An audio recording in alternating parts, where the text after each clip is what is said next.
Bien, sin más preámbulos, si les parece, vamos arrancando con la primera conferencia del día llamada Herramientas de UX Research.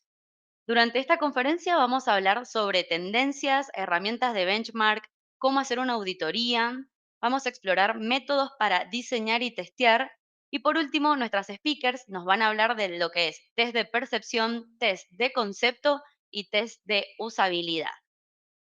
Bien, para presentarlas a ellas, quienes nos van a guiar en esta charla son Sofía Catini. Sofía es diseñadora industrial, pero desde sus últimos años en la universidad comenzó a desarrollarse como diseñadora UX UI. Actualmente Sofía lleva casi 2 años trabajando en IDA y le gustan los gatos, la comida y el rock argentino. Sofi, si estás por allí, aquí está Sofi. ¿Cómo andás? Bienvenida. Muchas Gracias. gracias por estar hoy con nosotros. Sofi va a estar acompañada por Andrea, Andrea Zamora. Andrés, si estás por allí, también te invito a prender tu cámara y tu micrófono.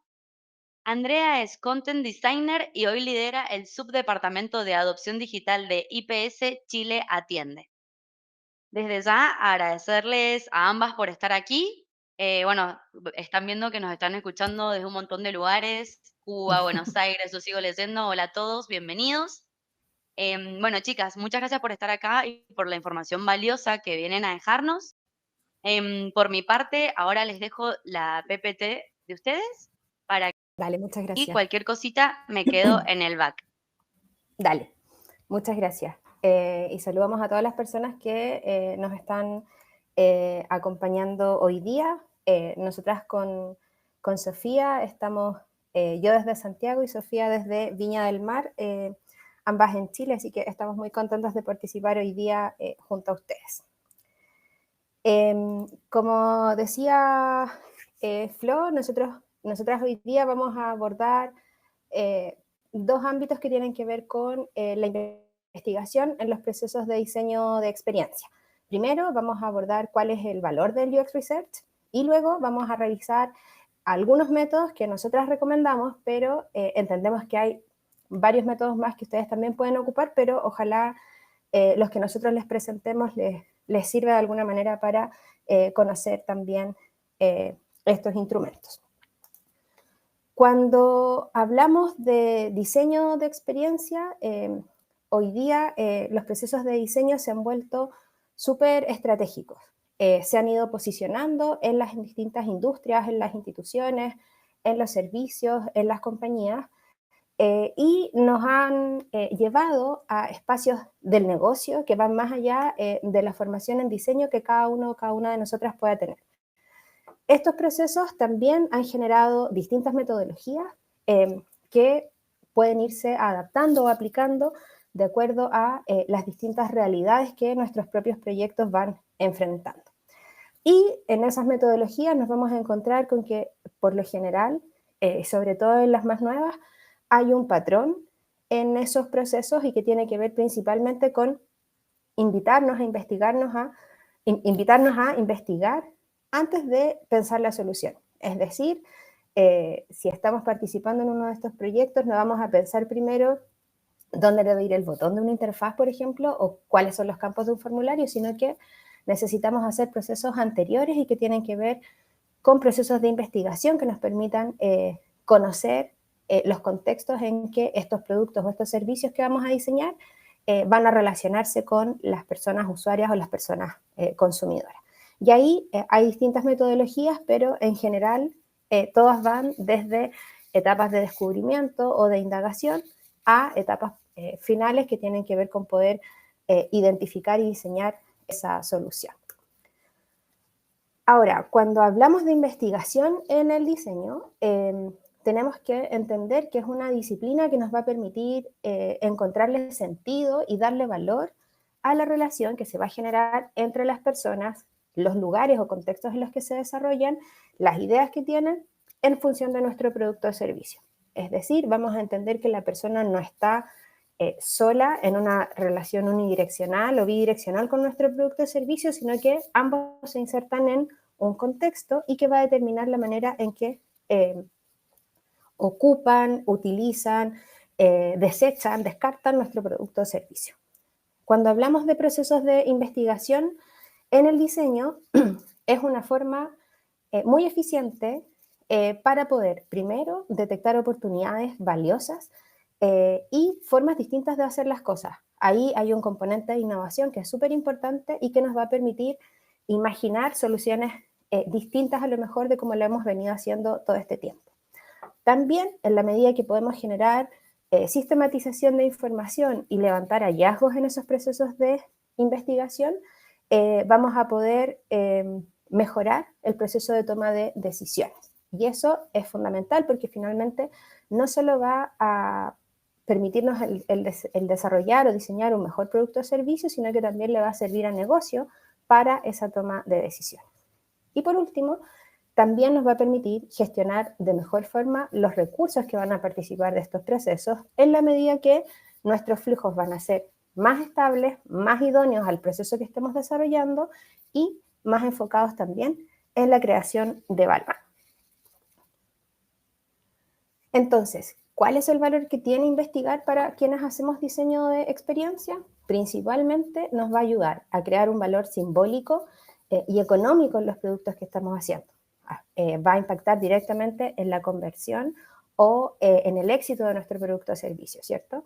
También nos va a permitir diferenciarnos, es decir, en una industria donde pueda haber productos similares o servicios similares a los que yo estoy diseñando, vamos a poder identificar en nuestros procesos de investigación cuáles son los elementos que nos diferencian y que hacen que las personas nos prefieran por sobre otros productos o servicios.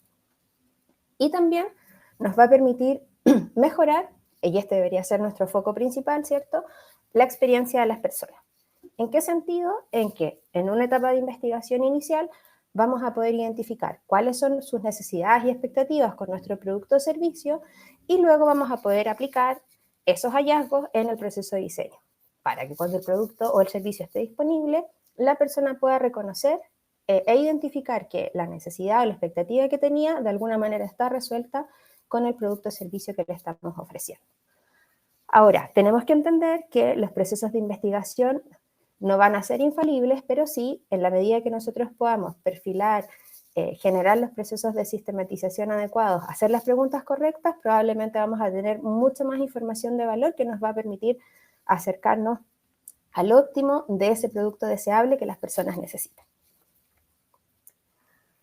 Cuando hablamos de la investigación en el diseño, entendemos también que es un enfoque que va a partir tratando de entender cuáles son las necesidades, los comportamientos y las expectativas que las personas tienen.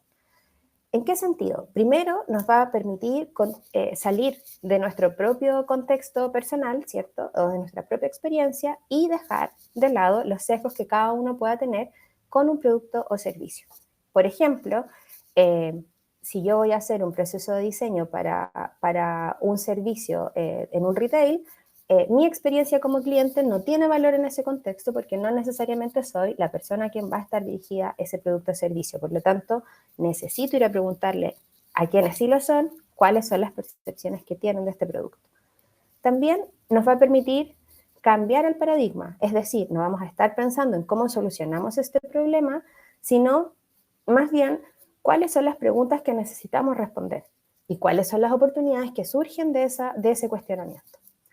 También vamos a entender que las personas, como mencionábamos antes, siempre que se relacionan con un producto o servicio, lo hacen de acuerdo a su contexto. Y si podemos entender mejor los elementos que existen en ese contexto, vamos a poder también incorporarlos en el proceso del diseño. También nos va a servir para descartar o para comprobar hipótesis que nosotros podamos tener como investigadores, principalmente validando o rectificando o descartando aquellas que nos hayamos planteado. Esto nos va a permitir que en etapas siguientes aquellas percepciones que podríamos haber tenido equivocadas ya se descartaron, por lo tanto no afectan al desarrollo del producto final. También nos va a permitir, y sobre todo pensando en que nuestro objetivo es sentarnos en la mesa del negocio, nos va a permitir un mayor retorno de la inversión. ¿Por qué? Porque vamos a conocer mejor esa necesidad que necesitamos resolver y vamos a poder avanzar hacia una solución que sea lo más cercana al óptimo posible. Y por último, y dado que estamos investigando con personas, vamos a poder comprender y empatizar con los dolores que las personas tienen hoy día. más allá de la mirada que el negocio, los tomadores de decisiones de negocio tengan, nosotras vamos a poder instalar en esa conversación cuáles son las necesidades y los dolores que las personas tienen y cómo podemos empatizar también con esos sentimientos.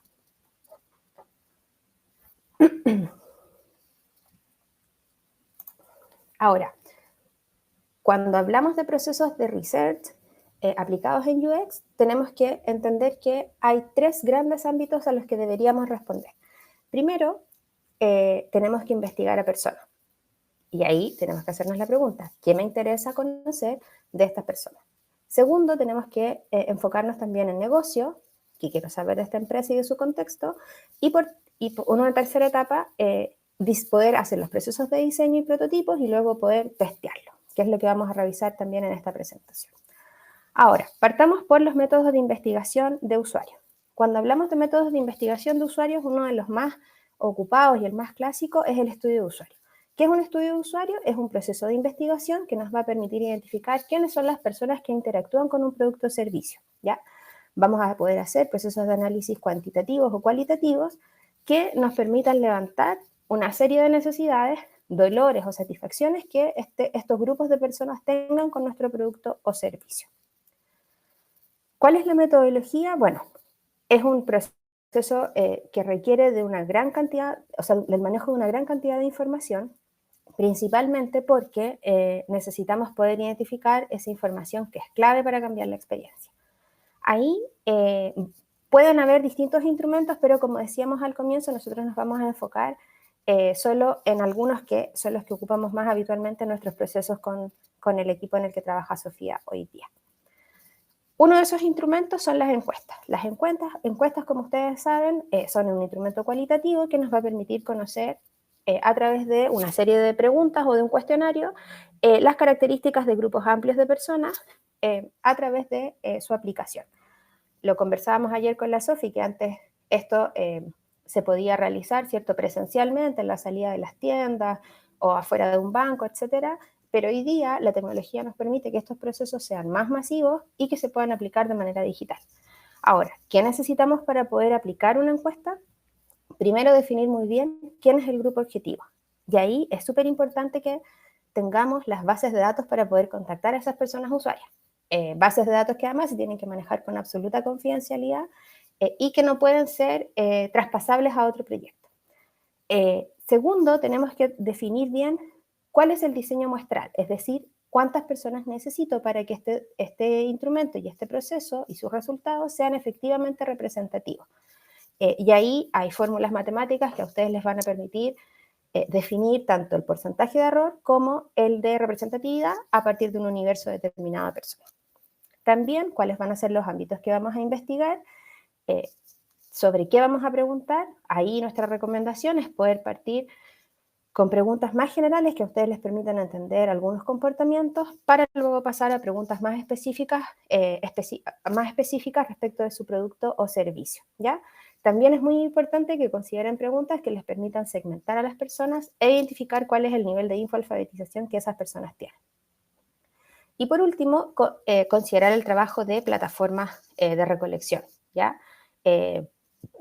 Puede ser desde Google Drive hasta herramientas más sofisticadas y que se dedican a esto, como es el caso de SurveyMonkey. Estas herramientas lo que van a permitir es enviar la encuesta, recoger esa información y luego poder procesarla dentro de la misma plataforma. También vamos a tener las entrevistas a personas usuarias. Las entrevistas en general suelen ser cuestionarios que se aplican individualmente a las personas, idealmente con un entrevistador y una persona que responde, y que siempre recomendamos que sean semiestructuradas. ¿En qué sentido? En que uno puede ir adecuando la entrevista en la medida que la persona va respondiendo. En este caso también necesitamos saber a quiénes vamos a entrevistar y ahí es muy importante que definamos cuáles son las características que yo voy a buscar en estos grupos de personas. Diseñar un instrumento que, como mencionaba recién, les permita a ustedes tener un pool de preguntas, un grupo de preguntas que pueden avanzar en la profundidad, pero también con la capacidad propia de las personas entrevistadoras de poder profundizar o descartar algunos temas en la medida que la entrevista avanza. Lo que sí es muy importante que sea un mismo instrumento para todas las personas que entrevisten para que pueda ser más fácil codificar esa información después. Ahí los ámbitos de preguntas también son importantes porque ustedes pueden definir cuáles son los temas que quieren abordar y luego la codificación y la sistematización principalmente para identificar cuáles son los patrones y los modelos mentales que encontramos en esas respuestas. Si no es posible realizar estos dos ejercicios o quieren también incorporar a negocio en esa investigación, los mapas de empatía pueden ser un buen instrumento. Los mapas de empatía son instrumentos colaborativos que se codiseñan con más personas y que les permiten imaginar quiénes son las personas usuarias de estos productos o servicios. ¿Cuáles son las recomendaciones para este proceso? Primero, tener claro cuál es el objetivo de este mapa de empatía. Es decir, vamos a preguntarle a personas de la organización, por ejemplo, cómo imaginan a nuestras personas usuarias, o en realidad va a ser para poder ir sistematizando información, que también es una posibilidad de ocuparlo. Segundo, identificar el contexto. Es muy importante que entendamos cuáles son, y las preguntas del mapa de empatía también tienen que ver con eso, entendamos dónde las personas viven, cómo se relacionan con el resto, qué cosas están escuchando, qué cosas están viendo, cuáles son los tipos de consumo de información que tienen, por ejemplo. Y los esfuerzos y resultados, que tienen que ver con cuánto está dispuesto a entregar la persona en su relación con nuestro producto y cuáles son los resultados que esa persona espera, y eso más bien es como la conversación interior que esta persona está teniendo para tomar ciertas decisiones. Aquí, al igual que los otros instrumentos que revisamos, es muy importante que los sesgos queden afuera. No es recomendable que avancemos sobre estereotipar o caricaturizar a las personas usuarias. Estos procesos nos van a permitir construir los arquetipos. Nuestros arquetipos son estas personas imaginarias que van a reflejar a los usuarios o usuarias de un producto o servicio. ¿Qué necesitamos reflejar ahí? Primero, el contexto en el que esta persona vive, cuáles son las motivaciones que tiene, cuáles son los miedos, obstáculos y obstáculos que enfrenta, cuál es el uso de tecnología o la capacidad de uso de tecnología con la que cuenta, y el escenario específico en el que se relaciona con nuestro producto o servicio.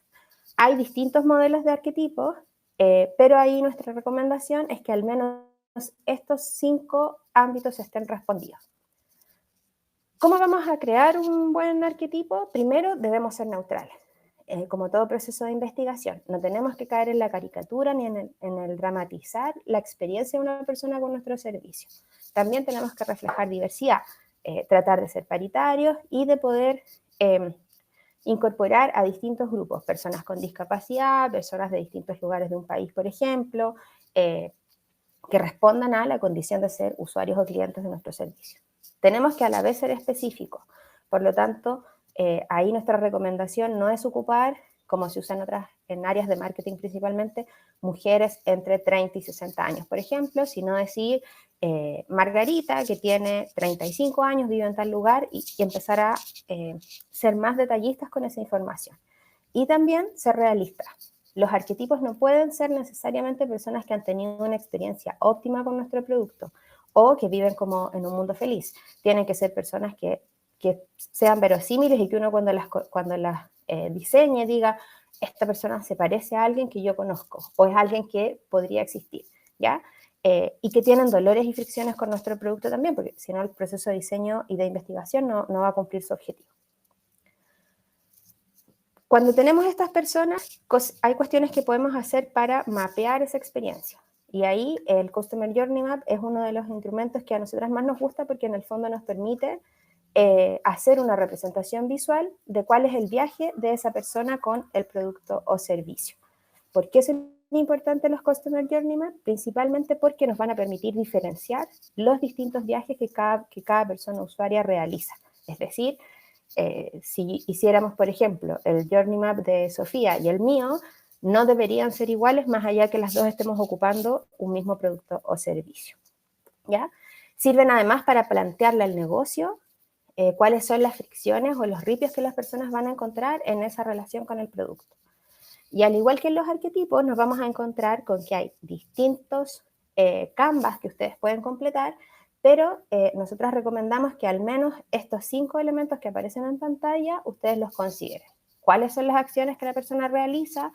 cómo describimos esas acciones, cuáles son las emociones que tiene cuando se relaciona con nuestro producto, cuáles son los puntos de contacto que la persona va a ir encontrando en su viaje y qué es lo que van diciendo. Una lógica como de pensamiento hablado de la persona en la medida que transita en este viaje.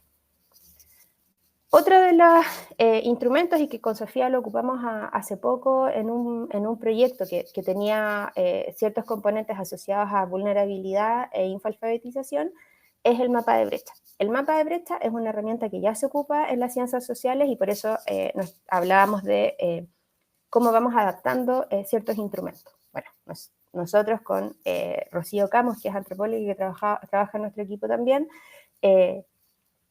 levantamos junto al equipo de IDA este mapa de brechas, tomando la idea inicial de este instrumento que se aplica a investigación etnográfica, principalmente en los territorios, para transformarla a un mapa de brecha para un contexto digital. ¿Qué hicimos? El mapa de brecha se basa en los cuadrantes mágicos de Gartner y establece dos ejes que nos invitan a posicionar a las personas en cada uno de estos cuadrantes que se generan.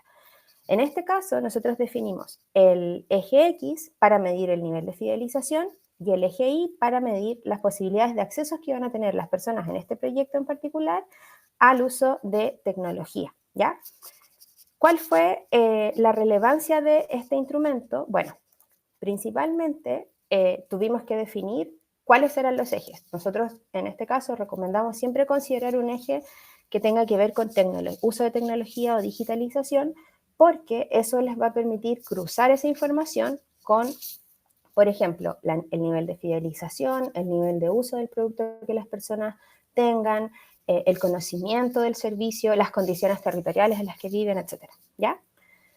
Se trabaja además con una rúbrica donde uno va midiendo distintos criterios que ustedes pueden definir previamente para ver si la persona cumple o no y qué puntaje tiene. De 1 a 5, de 1 a 7, de 1 a 10 en una escala, cumple con, no sé, por ejemplo, tiene un teléfono que le permite conectarse a internet, de 1 a 5, ¿qué tan bueno es ese teléfono? Esa valorización les va a permitir también darles puntajes para, me voy a devolver, ubicarlas en este plano, ¿ya? La más digitalizada y fidelizada en este caso a la que esté menos digitalizada o menos fidelizada, ¿ya? Combina además herramientas cuantitativas y cualitativas y al ser una solución visual de información, una manera de visualizar información, tenemos que ser también muy cuidadosos en no sobrecargar de elementos. Me devuelvo otra vez. Si se fijan, acá solamente tenemos cada uno de los circulitos que se ve en pantalla, es uno de los arquetipos que tuvimos que diseñar para este proyecto en específico, y abajo, en la parte inferior, indicábamos cuáles eran cada una de esas personas, ¿ya?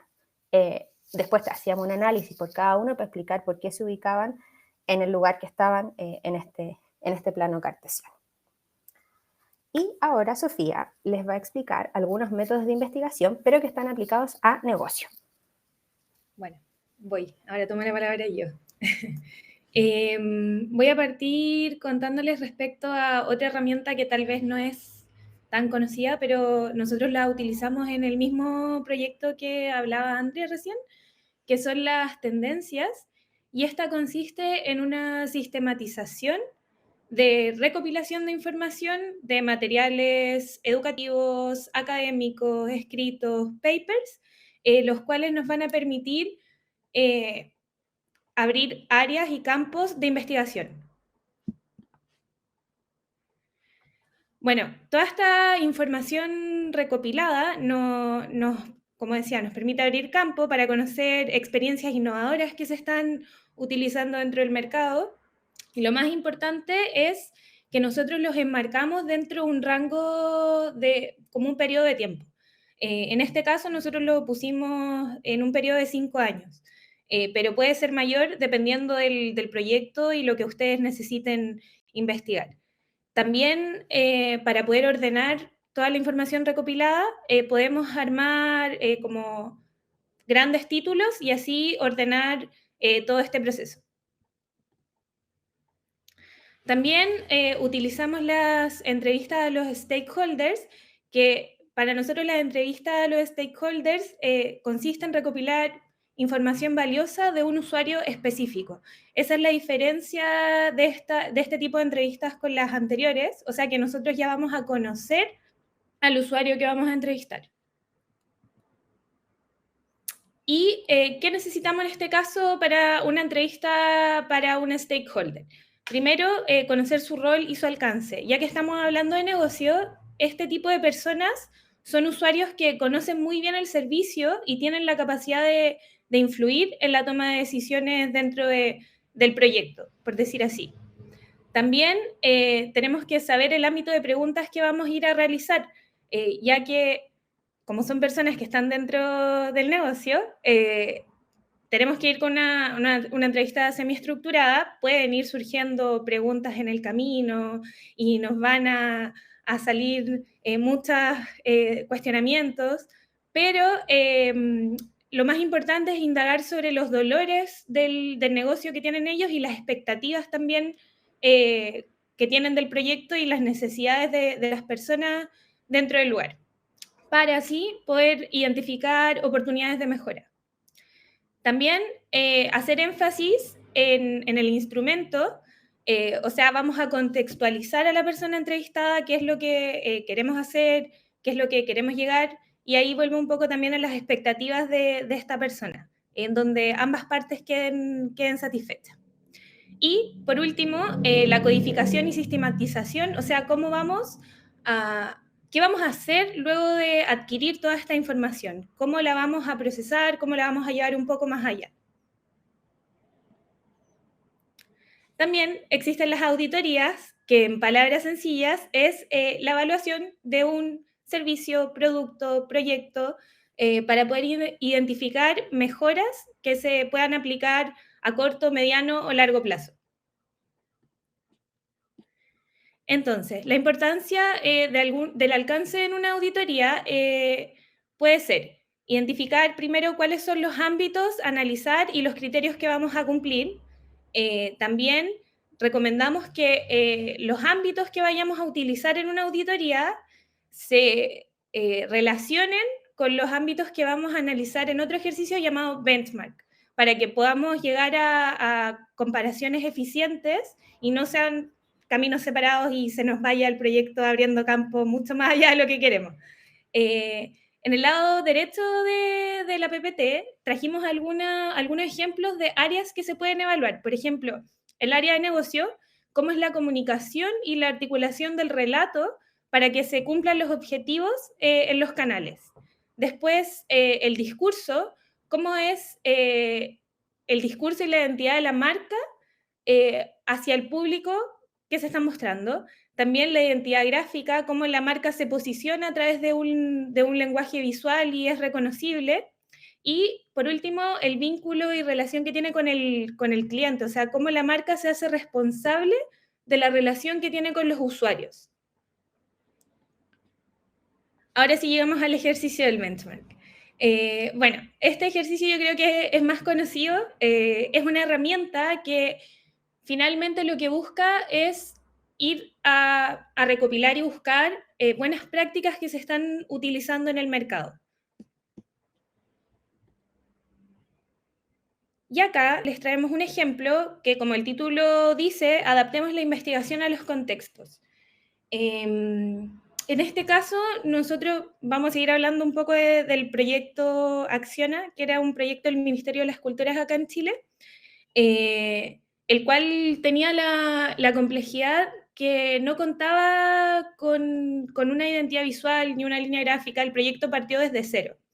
Por lo cual, la búsqueda de referentes, tanto de la otra parte que nos entregaron como la que nosotros también pudimos recopilar, fue de suma importancia. Pero el tema acá es que lo más importante para ellos era cómo se iban a presentar hacia los usuarios, cómo se iban a ser reconocidos, porque no existía una marca.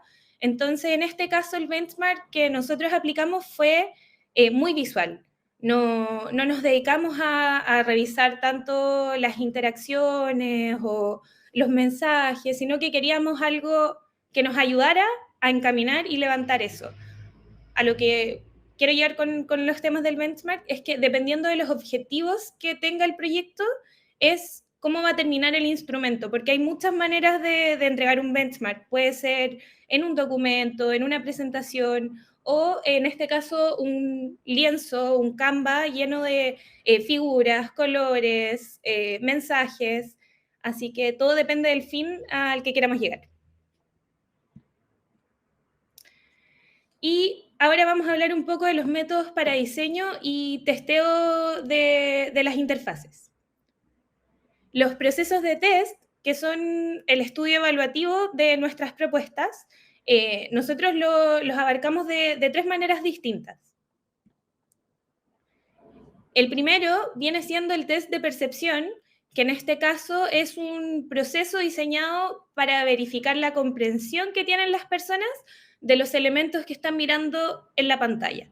Entonces, aquí lo importante es escuchar qué opinan, qué les parece, cómo se sienten, que eso también es importante. Y generalmente nosotros en los test, lo voy a nombrar ahora, tratamos de mantener más de una persona como oyente, porque en ese caso se pueden influenciar las respuestas. Entonces, eh, perdón. Entonces, eso por la parte del test de percepción. El test de concepto es en base a lo que logra comprender la persona, por decir, por ejemplo, los rótulos, los títulos, las acciones, si logra realizar, moverse de un espacio a otro.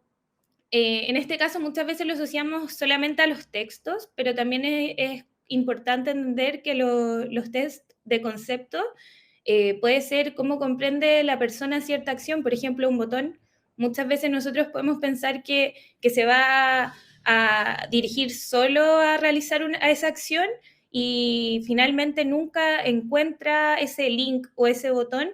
Entonces, esta parte nos permite como visualizar si eso se logra realizar y comprender.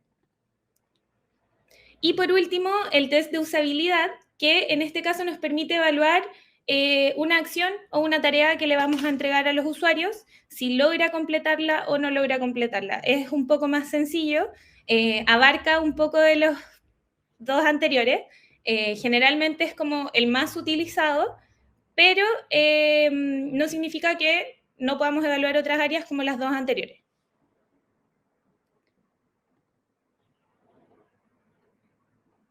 Ya, hay dos tipos de test que nosotros solemos utilizar. Ahí la Andra al principio comentaba que antiguamente lo digo porque nosotros ya estamos muy acostumbrados a la manera remota, pero antes uno podía hacer más test, por decir así, en persona. Nosotros hoy en día la mayoría son a distancia. No sé ahí ustedes cómo lo harán, pero nosotros la mayoría de las veces lo hacemos a distancia. Entonces existen dos tipos de ejecución para estos tests. Los moderados sincrónicos, que en este caso existe un moderador, o sea, una persona que va a guiar y llevar el test, y los no moderados asincrónicos, que en este caso se envía un link o una encuesta y la persona lo realiza en base a lo que comprende y a su propio tiempo. Y por último les traemos un ejemplo de cómo sería un test de usabilidad moderado sincrónico. Armamos una pauta primero, en este caso sería agendar la realización del test, o sea, podemos enviar el enlace a un Meet. Luego podemos enviar un correo explicando qué va a hacer la persona, cuál es el proceso, a qué lo estamos invitando y qué nos interesa. Después, por último, la solicitud de consentimiento, o sea, que esta persona está de acuerdo y va a estar informada de lo que va a estar realizando, porque puede ser, ahí depende de cada persona, pero que se lleve a cabo la grabación de pantalla, se lleve a cabo grabación de audio, fotos, entonces, para que la persona sepa a lo que se puede enfrentar. Y luego de eso, el día del test, debemos llegar igual con unas preguntas estructuradas o semiestructuradas para poder guiarlo y que no haga lo que quiera. Después viene la realización del test, estamos en el proceso, le explicamos a la persona qué es lo que va a hacer, lo introducimos y lo dejamos realizar la prueba.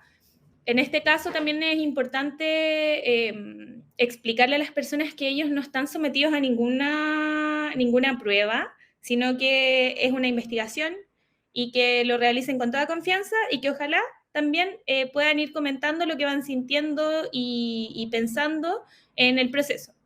Y ya por último, agregar las preguntas de cierre, y aquí también vuelvo a recalcar algo importante, que es siempre tratar de preguntar cómo se sintió, si había realizado esto alguna vez. Bueno, esa pregunta también se puede realizar al principio, para hacerlo sentir partícipe del proceso y que está aportando algo súper valioso para los proyectos.